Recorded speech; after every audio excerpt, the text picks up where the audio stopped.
Hey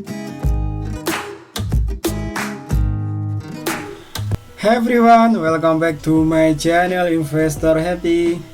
Halo semua, video kali ini kita akan bahas tentang repo ya, goreng-goreng saham dan repokan. Nah, jadi teman biar ada tambahan lah pengetahuan tentang repo untuk yang belum tahu ya. Nah, menasan otak dulu, fokuskan guys ya, fokuskan biar nanti menyerap ya materi ini. Oke, lanjut. Nah, apa itu repo? Nah, repo itu repurchase agreement ya, agreement atau kontrak jual beli efek dengan janji beli kembali atau jual ya pada waktu dan harga yang telah disepakati atau ditentukan. Istilahnya ya kita gade lah, gade nanti ditebus, kalau nggak tebus ya sama yang punya gade dijual kayak gitu. Istilahnya simpelnya kayak gitu ya. Tapi ini yang digade saham ya guys ya. Ya, yang digade saham. Nah, kalau kita simulasikan tuh kayak gini repo tuh. Jadi ini ya. Misalnya saya punya barang A ya, emiten A, saya gadekan ke sekuritas dan mendapat pinjaman uang, nanti sepakati ya berapa nanti kapan kita nebus, nanti sekuritas tadi dapat bunga juga, biasanya ini 12% ya. Kalau kemarin saya tuh pernah ditawarin repo salah satu bank punya opa ya itu di repo salah satu pemegang sahamnya, pernah ditawarin juga saya. Itu tuh setahun dapat 12% ya, atau per 3 bulan tuh dapat sekitar 3% ya. Nah, kayak gitu. Jadi tergantung kontraknya seperti apa, rata-rata segitu sih. Nah, dan biasanya ini barang yang direpokan tuh nggak gede guys, lebih gede dari uang yang diambil. Jadi selisihnya hampir setengahnya lah. Misalnya yang direpokan, kita mau repo ya, repo 100.000 lot, nah gitu. Nanti barang yang diterima tuh ada 150.000 lot, nah gitu. Jadi ketika sekuritas ini nggak ditebus ya, dia dijual ke market tuh tetap cuannya. Nah, ini biasanya sekuritas ini bisa ditawarkan ke pihak ketiga. Nah, nanti temen ya kalau udah ada koneksi dengan sekuritas tuh sering ditawarin ya, repo barang apa gitu. Ya, saya pernah dulu ditawarin, cuma saya tuh nggak paham ya nanti gimana karena cuannya nggak begitu, kurang mantap buat saya ya, enakan langsung di tradingin di reguler aja. Nah, ini kalau ini awalnya kayak gitu, terus nanti setelah jatuh tempo dia akan bayar pinjaman ke sini. Nah, jadi pinjaman ini terus barangnya balikan ke sini ya, misalnya balikan ke sini. Nanti kalau nggak ditebus ya, ini gagal bayar ya, dari sekuritas langsung dijual ke reguler. Jadi nggak heran kan kayak saham yang naik tinggi terus harganya bisa jatuh. Kemarin ada saham ya, saham yang 4.000 jatuh ke 1.000 ke 150, ada kok sahamnya, saya nggak nyebut nanti. Cek aja teman-teman ya, ada saham gitu. Jadi itu kemungkinan di repo. Jadi kalau ciri-ciri repo itu volumenya gede ya, harganya terjaga, itu selama masih repo kayak gitu ya. Nanti antara ditebus atau enggak ya nggak tahu ya, tergantung yang minjam yang jaminkan tadi. Sebenarnya repo itu ada plus minusnya, ada yang baik juga kok. Walaupun di repo baik juga untuk sebenarnya repo itu minjam uang, terserah uangnya mau dibutuhin buat apa gitu, masalahnya gitu doang.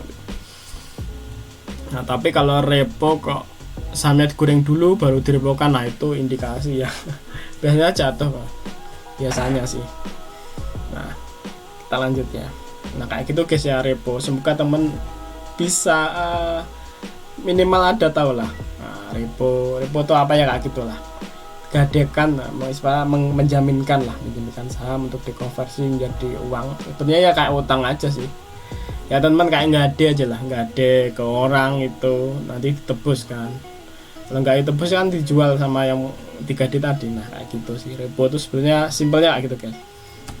Nah, hal-hal yang tentang repo yang jarang orang tahu nih, hal-hal ya sebenarnya banyak banget ya. intrik-intrik di repo ini. Cuma saya membahas yang ini aja, yang karena sebagian udah banyak yang bahas juga, ini yang jarang dibahas ya. Repokan induk. Nah ini teman sesering ya nemuin emiten yang anaknya naik terus induknya masih di bawah, terus teman pengen beli tuh, harapannya nanti induknya akan ngikutin anaknya. Tapi dipikir dulu guys, nggak semuanya ngikut ini anaknya. Nah kita ilustrasikan gini, ini induknya ya, induknya tuh digoreng ya, digoreng, setelah itu kan direpokan. Nah setelah repokan dia digoreng naik ke tinggi atas kan, naik. Nah setelah itu dia kan banyak ini ya, banyak cuan. Nah setelah itu nggak terus tuh, harganya kan jatuh atau apalah. Nah itu digoreng lagi tuh, digoreng lagi, goreng anaknya. Nah bisa jadi ini nggak digoreng ya guys ya, bisa jadi